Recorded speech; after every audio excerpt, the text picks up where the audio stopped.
Ito na ang pangakong sisira sa Lakers, ginagawa pa rin ni Westbrook kila LeBron mga kapatid. Panahon na nga para ipakita ni Brody kay Lolo Bron ang sinasabi niya dati nung nasa Lakers pa nga siya. Halos ayaw maniwala at parang gusto pang umiling ni LeBron nung biglang sumingit sa usapan si Westbrook at maging si head coach Darvin Ham tila hindi rin gusto ang sinisingit ni Westbrook sa usapan dahil taliwas na taliwas nga po ito sa gustong mangyari nila na maging greedy sa kanilang mga laban. Hindi na gusto nila coach at LeBron na magpatumpik-tumpik pa ang team. Dapat todo kayod na at hakutin lahat ng panalo. Pero para kay Westbrook mga kapatid, simpleng-simple lang ang biglang sinabi niya sa locker room na kailangan nga lamang daw ng mga manlalaro na maging masaya sa bawat laban. Yun nga daw ang pinaka-importante sa lahat. Kahit manalo or matalo pa man or maging draw ang laban, dapat masaya pa rin sila sa ginagawa nila. Hindi nga po yan ang gustong mangyari lang ni LeBron. Seryosong seryoso ang gusto nilang ipakita sa buong team dahil kailangang greedy nga daw silang lahat sa mga susunod na game para magtagal pa ang kupunang ito.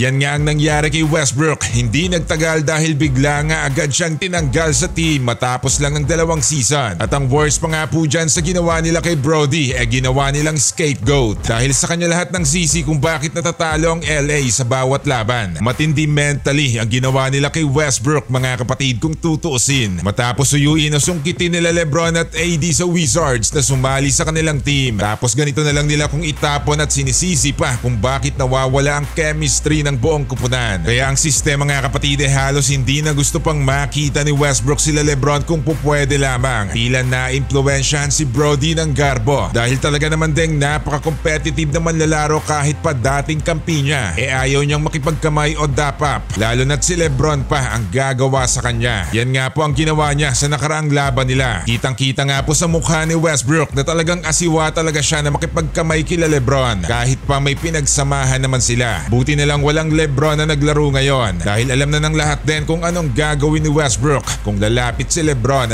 Samantala eto na malamang ang pinakakinakatakutan ng lahat lalo na ng mga solid fans ng LA Clippers. Marahil ang iba hindi na masusurpresa dito dahil medyo gasgas na nga rin ng ganito kapag si Daklo na ang pinag-uusapan. Ang malaking problema ngayon etong may iwan sa team kapag wala ngang Kawhi sa loob ng court. Muli nga pong may iniinda itong si Kawhi. Katulad nga rin po kay LeBron James na hindi nakapaglaro ngayon sa laban nila kontra sa karibal nilang Clippers. Paano ba naman kasi mga kapatid? Dito pa lamang sa last laban nila kontra sa Brooklyn Nets may sinisikreto palang karamdaman itong si Kawhi. Muntikan pa palang hindi siya nakalaro sa gabing to at hindi rin siya nakasama sa practice ng team bago ang laban. Isiniwalat na nga lamang po yan ni head coach Tyronn Lue matapos ang laban. Kaya pala maalat rin talaga si Kawhi sa pagsisimula ng laban pero nakayanan pa rin makagawa ng 21 puntos. Kagaya nga rin to kay Jordan dati na pinilit pa rin maglaro kahit pa masama talaga ang nararamdaman. Bagamat na ay panalo nila ang last laban at laban ngayon, dito sila papalya malamang kapag ganitong hindi maganda ang pakiramdam ni Daklo. Lalo pat etong Lakers na karibal nila ang babanggaing kupunan, di ba? Pabor din nga po ang laban ngayon ng Clippers dahil wala si Lolo Bron sa game. Pero kung wala rin Kawhi na maglalaro dahil sa pakiramdam niya, medyo tabla pa sana ang matchup